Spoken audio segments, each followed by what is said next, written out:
क्या आप भी घुटने के दर्द से, हाथ पैर के दर्द से, कमर दर्द से या फिर ज्वाइंट पेन से परेशान हैं? अगर हाँ तो बस 10 मिनट में आपको अपने दर्द से राहत मिल सकती है, वह भी सिर्फ 2 पत्तों की मदद से। जी हाँ दोस्तों, आज की इस वीडियो में हम बात करेंगे एक पौधे के बारे में जो कि पुराने से पुराने ज्वाइंट पेन को ठीक कर सकता है। इस पौधे के बस 2 पत्तों से आप सिर्फ 10 मिनट के अंदर अपने घुटने के दर्द को, हाथ पैर के दर्द को, कमर दर्द को और जोड़ों के दर्द को जड़ से खत्म कर सकते हैं। आज हम बात करेंगे आक के पौधे के बारे में जिसका साइंटिफिक नेम है कैलोट्रोपिस प्रोसेरा। इस वीडियो में हम देखेंगे कि आक का पौधा क्या होता है, कैसे इसे पहचानते हैं, कैसे यहाँ आपके ज्वाइंट पेन को आसानी से और तेज़ी से ठीक कर सकता है, इसके पत्तों को कैसे इस्तेमाल करना होता है और इसको इस्तेमाल करते समय किन किन सावधानियों को रखना जरूरी होता है। तो चलिए बिना किसी देरी के आज की इस इंटरेस्टिंग वीडियो को शुरू करते हैं और जानते हैं आक के पौधे के बारे में ये सभी चीज़ें पूरी डिटेल के साथ। दोस्तों, आक का पौधा जो कि आयुर्वेद में अर्का के नाम से जाना जाता है और कुछ जगहों पर इसको मदार के नाम से जानते हैं। ये प्राचीन समय से यूज़ होती आई एक ट्रेडिशनल रेमेडी है जो कि पेन रिलीविंग प्रॉपर्टीज़ के लिए जानी जाती हैं। आक का पौधा इंडिया, पाकिस्तान, श्रीलंका और मिडिल ईस्ट के कुछ पार्ट्स के अंदर आपको इजीली मिल जाएगा। ये पौधा आमतौर से रेतीली मिट्टी के अंदर होता है, सूखी जमीन में होता है, रोड्स के इर्द गिर्द पैदा होता है, झाड़ झंकाड़ में या फिर खंडहर वगैरह में आपको आसानी से देखने को मिल जाएगा। इसके पत्ते बड़े बड़े ओवल शेप्ड के होते हैं और कुछ पेल ग्रीन या फिर ग्रेस ग्रीन कलर के होते हैं।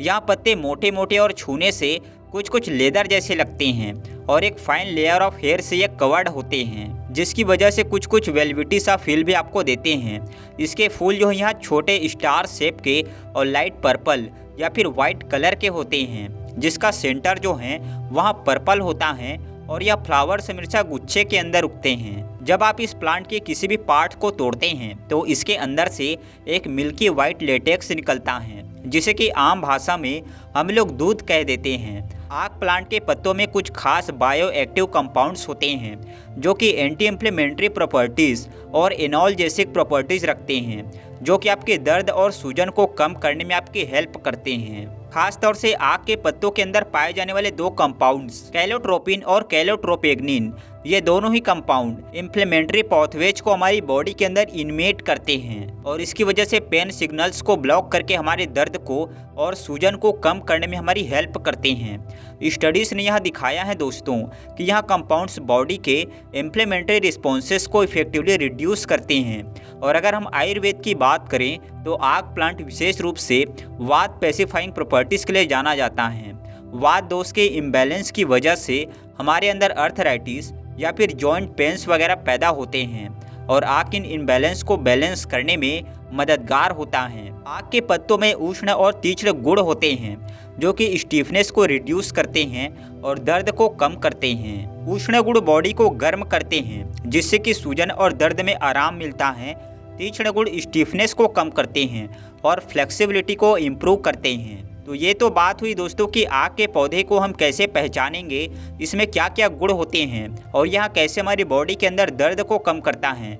साइंस इसके बारे में क्या कहते हैं, अब आइए जानते हैं कि आक के पौधे के पत्तों को हम अपने ज्वाइंट पेन को दूर करने के लिए किस तरह से इस्तेमाल कर सकते हैं। और साथ ही यहाँ भी हम जानने की कोशिश करेंगे कि इसको इस्तेमाल करते समय किन किन बातों का ध्यान रखना बहुत ज़रूरी है। दोस्तों, ये जो आक का पौधा है ये टॉक्सिक होता है नेचर में और इसीलिए इसको इस्तेमाल करते समय सावधानी रखना बहुत ही ज़रूरी होता है।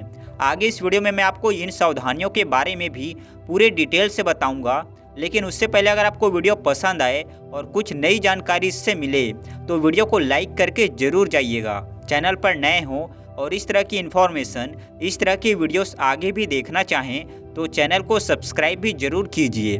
और मन में कोई शंका है, कोई सवाल है तो कमेंट में मुझसे पूछ लीजिए। दोस्तों, ज्वाइंट पेन से रिलीफ पाने के लिए आक के पत्तों को अगर आप इस्तेमाल करना चाहते हैं तो इसके लिए आप 2 बड़े बड़े आक के पत्ते ले लीजिए, थोड़ा सा आप सरसों का तेल ले लीजिए और एक कपड़े का बैंडेज या कोई मेडिकल टेप लेकर आप रख लीजिए। सबसे पहले आक के पत्ते आप तोड़िए और इन्हें अच्छे से धोकर किसी कपड़े से पोंछकर साफ कर लीजिए और इसके बाद इसके ऊपर आप हल्का सा तेल सरसों का लगा लीजिए और उसके बाद किसी तवे के ऊपर रख के हल्की आंच पर इसको गर्म कर लीजिए। अब ये पत्ते गर्म हो जाए और नरम से पड़ जाए तो इन पत्तों को आप डायरेक्टली अपने अफेक्टेड एरिया पर यानी घुटने पर, हाथ पैर पर, जहाँ पर भी जिस जोड़ में आपके दर्द हैं वहाँ पर रख दीजिए और फिर इन पत्तों को कपड़े के बैंडेज से या फिर मेडिकल टेप से या फिर धागे से वहाँ पर बांध लीजिए ताकि आपकी जो ये पत्तियाँ हैं ये वहाँ से हटे ना, वहाँ पर लगे रहे। इन पत्तों को लगभग 10 मिनट से लेकर आधा घंटे तक आप इसी तरह से लगा रहने दीजिए और उसके बाद इसको आप हटा दीजिए। आप इस रेमेडी को दिन में 1 से 2 बार यूज़ कर सकते हैं। बेस्ट रिजल्ट के लिए मैं रिकमेंड करूँगा कि शुरू में आप इसको 2 टाइम सुबह शाम इस्तेमाल करें और उसके बाद फिर चाहें तो 1 टाइम भी कर सकते हैं। इन पत्तों को इस तरह से गर्म करके लगाने से आप देखेंगे कि पहले ही बार से आपको आपके दर्द में कमी महसूस होने लगेगी और धीरे धीरे जब रेगुलर तौर पर आप इसको इस्तेमाल करते रहेंगे तो आपका जो दर्द है वह और भी ज़्यादा तेज़ी से कम होना शुरू हो जाएगा। दोस्तों, ज्वाइंट पेन रिलीफ के साथ ही आग के प्लांट के और भी कई सारे बेनिफिट्स होते हैं। मसलन आग के लेटेक्स को चोट मोच पे, कट्स वगैरह पे, वुंड्स पे लगाने से या इनको जल्दी ठीक कर देता है, भर देता है। इसके अलावा एक्जिमा, रिंग वर्म और स्कैबिज जैसे स्किन इन्फेक्शंस में भी इसका जो लेटेक्स होता है, जो दूध होता है, वो बाहर से लगाने से आपको आराम देता है। और इसके अलावा आग का लेटेक्स हर्बल ऑयल के साथ मिक्स करके लगाने से आपके स्कैल्प में यानी आपके सर में जो डैंड्रफ वगैरह होती हैं, अगर जुए वगैरह होती हैं तो उनसे भी आपको छुटकारा मिलता है और हेयर ग्रोथ भी इससे प्रमोट होती हैं। लेकिन एक चीज़ जो मैं आपको बहुत ही जोर देकर बताना चाहूँगा वो यह कि आग के पौधे का कोई भी पार्ट, चाहे तना हो, इसका लेटेक्स हो या इसके पत्ते हो, कोई भी चीज़ हो, ये आपको ओरली या इन्हेलेशन के तौर पर खुले जख्म के ऊपर लगाने के लिए बिल्कुल भी इस्तेमाल नहीं करना चाहिए। दोस्तों, आग के पौधे में टॉक्सिक कंपाउंड्स होते हैं और अगर आप इसको ओरली या इंटरनली यूज़ करते हैं या अपने जख्म पे, खुले जख्म पर लगा लेते हैं तो यह आपके लिए हार्मफुल हो सकता है। ये कंपाउंड से gastro intestinal distress, severe irritation और इवन कार्डियक इश्यूज को भी कॉज कर सकता है। आयुर्वेद में भी आग को सिर्फ अनुभवी आयुर्वेदिक चिकित्सक के सुपरविजन में ही इंटरनली यूज़ करने की सलाह दी जाती है।